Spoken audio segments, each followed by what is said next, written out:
What's up, guys?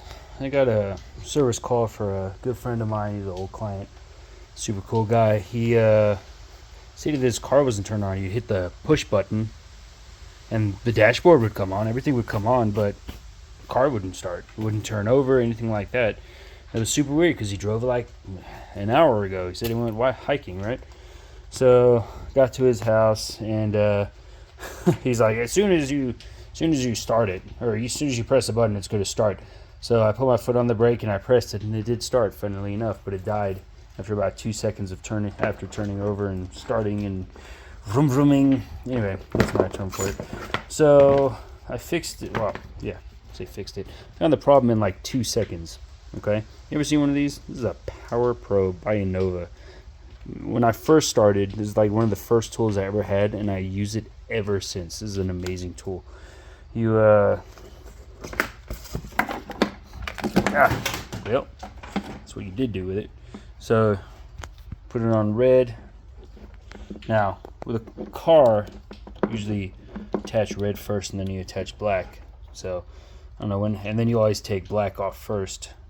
I always do that, just to keep reminded. But check this out. I'm going to say negative volts. I charge this battery. I'm just waiting for somebody who needs a battery, and I'm just going to give him a battery for free. But watch this. Boom. It's 13 volts. I just took it off the charger. I mean, that's pretty good, right? Here's your negative, 0.0. It's grounded. Not negative, it's grounded. Okay, now watch this. Ready for this? If I had a terminal here, say this was the terminal, I put it on the terminal, his battery was good, but the terminal was 9 volts. It's 9 volts. So this is 12 for him. It was 12.3 or something like that. And this was 9 volts. Why do you think that is? So first thing I asked is how old is the battery? He said it was pretty old. So what I did was took this terminal off, looked at it. It's pretty gross, just on that interior ring. Took this one off. That one was really gross.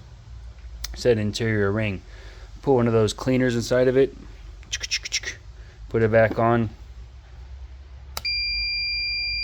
12.3 volts. 12.3 volts. Put it back on. Started the car, and ran well ever since. Be sure to look inside this terminal. This is a trick that I've done, and I've seen this on a few vehicles. You do this, say 13.5 volts. This would be like 5 or something like that. The terminal and the stud are two different things. You got to check both of them. Don't just come in here and clamp, do this kind of thing where you clamp it on and it's like, oh, the battery is low and all that kind of stuff. No, see that the battery is low, not that the terminal, because when you clamp this on, you're generally clamping this onto the terminal. If the terminal's not making good connection, it could trip you up. Then you could cost the customer thousands, but definitely hundreds, right? New battery, or you're thinking maybe it's the terminal itself or something like that. Clean it. Make sure it has to have a good connection. Otherwise, it's electricity might get in there. You need like 5 volts to put the dashboard on and everything like that. But to start it, you need over 12. Starter, you need more than 5 volts. So it didn't activate the starter, but it activated the dashboard. Another thing, because it was a Jeep Renegade, heavily computer driven, it totally just gave them all the warning lights, right?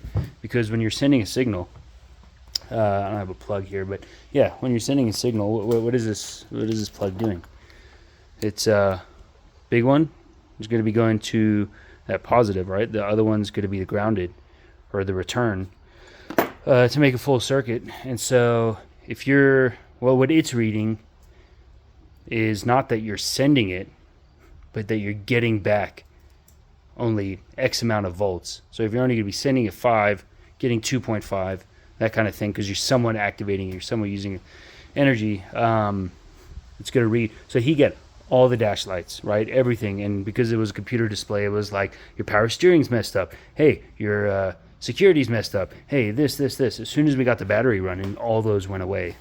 So, just a little trick. Go ahead and use that, especially for push buttons. God, I hate push buttons. You don't rev them. I wonder if he just sat there and revved it. But no, it was a push button, so it just, everything, all the dials went like this.